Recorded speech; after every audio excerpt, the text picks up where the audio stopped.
Salut, là je vais lire un petit passage pour qu'est-ce que c'est d'être illimité.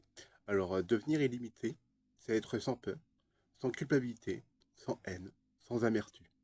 Devenir illimité signifie que vous pouvez aimer, peu importe ce que vous voyez devant vous. Cela, c'est cela, devenir Dieu. Afin de le devenir,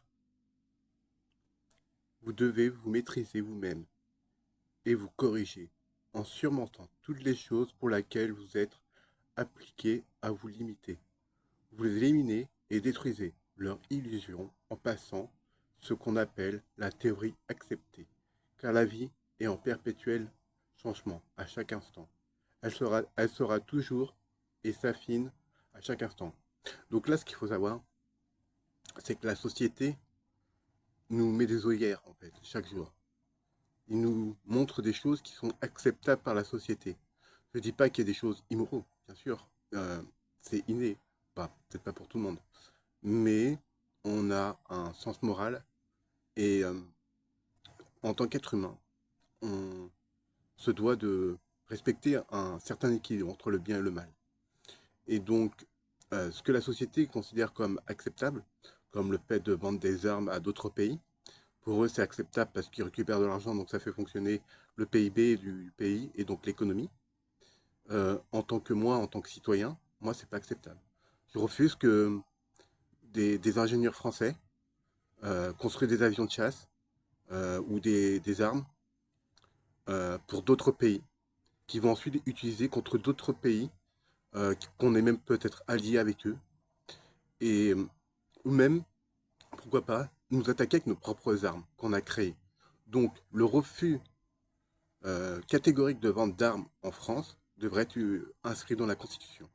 On devrait interdire toute vente d'armes aux pays étrangers, tout simplement pour justement euh, empêcher la guerre en fait. S'ils n'ont pas d'armes, c'est eux qui vont créer des armes, pas nous. Et nous, on ne serait pas responsable de leur tuerie.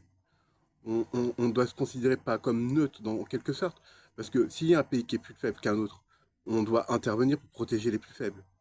En tant que puissance, on est une des puissances mondiales en France. Je crois qu'on est le cinquième pays si je ne me trompe pas. Euh, donc, mettons s'ils attaquent, je sais pas, le plus petit pays du monde, la plus petite démocratie, ça va être la petite, comment ça s'appelle, Nauru, un truc comme ça. Faut la protéger. S'ils attaquent, je sais pas, une petite île, un petit tout petit pays, qu'est-ce qu'il y a comme petit, le Vatican par exemple, c'est considéré comme un pays. On doit le protéger parce qu'il est plus faible qu'un autre pays qui sera beaucoup plus fort. Et on a ce devoir-là de faire régner la paix en tant que puissance. Plus on devient fort dans le monde, euh, plus se doit de protéger les plus faibles. Et c'est pour ça que moi, je suis pas pour les frontières. Moi, je suis pour l'élimination totale des frontières et justement des pays en lui-même. Je sais qu'il y aura peut-être des pertes culturelles, mais c'est pas en enlevant les frontières et en retirant les noms des pays et en appelant juste la terre, quoi, qu'on va tuer la culture, en fait. En fait, c'est nous, en tant qu'êtres humains, avec notre mémoire, notre savoir, qu'on préserve la culture en fait de certains peuples.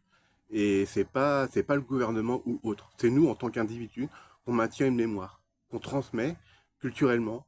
Et c'est pas aux autres, aux autres, comment dire, au gouvernement en fait de nous dire voilà, on retire les frontières, on retire tout, on met juste la terre, on va perdre notre culture. Non. Nous en tant que responsables si je peux dire, mémoriel, en fait. Nous sommes en fait des réceptacles de mémoire qu'on transmet de génération en génération. Avant l'écriture, on transmettait à l'oral. Maintenant, on a l'écriture, l'informatique. On a de quoi stocker l'information. Et, et justement, on a ce devoir-là de mémoire en tant qu'être humain, en tant qu'être vivant, en fait. Et, et il y avait aussi un autre passage aussi du texte que je voulais dire. En devenant Dieu, c'est pas en prenant la place de Dieu, en fait. C'est en devenant un Dieu de nous-mêmes, en fait, de la matière. Nous sommes des êtres de matière conscients, des êtres de matière vivants. Donc on a la chance de voir la création comment dire, tout ce qui est le monde qui nous entoure consciemment. Par exemple, rien ne me différencie d'une tasse, d'une table, peu importe, en termes d'atomes, en termes de molécules, en fait, de particules élémentaires. Mais j'ai quand même une conscience qui fait que on peut me distinguer d'une tasse à un être vivant. Et donc, euh, à la différence de moi et la tasse, c'est que bah, je peux penser et je peux être conscient du monde qui m'entoure et de ce que je peux faire. Et c'est ça être Dieu en quelque sorte. On est des dieux de la matière, si je puis dire. Donc, on doit être responsable aussi de notre monde intérieur, en fait, de nos émotions, de tout ce qui fait de nous, en fait, notre personnalité. Et on doit cultiver justement cette différence. C'est pas en essayant de devenir notre voisin ou l'autre qui a perpète les oies. Non, on apprend de tout le monde, on intègre ou non ce que la personne dit et on se construit à travers les autres. Les autres sont simplement un miroir, peut-être plus perfectionné, peut-être moins perfectionné que nous, mais au bout du compte, à la fin, on finit tous par se perfectionner pour devenir la meilleure version de nous-mêmes. Et je crois que le but de la vie, c'est devenir la plus belle personne qu'on peut être, la plus belle, comment dire, personnalité, le plus beau être humain en fait que l'humanité peut justement créer en fait. Et on a ce devoir-là en tant qu'être conscient de devenir ce qu'on veut être, mais dans la bienveillance et ce qu'il y a de plus bon dans l'humanité. Autrement, comment voulez-vous porter le nom tout simplement d'humain? Parce que dans humain, il y a humanité.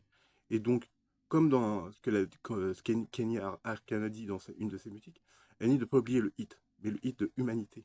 Parce qu'on est humain. Et on peut être humain sans avoir l'humanité. Moi, je préfère être humain et avoir l'humanité en moi. Parce que avoir l'humanité, c'est être bien plus qu'un être humain. Voilà, je fais des poteaux. Tchuss.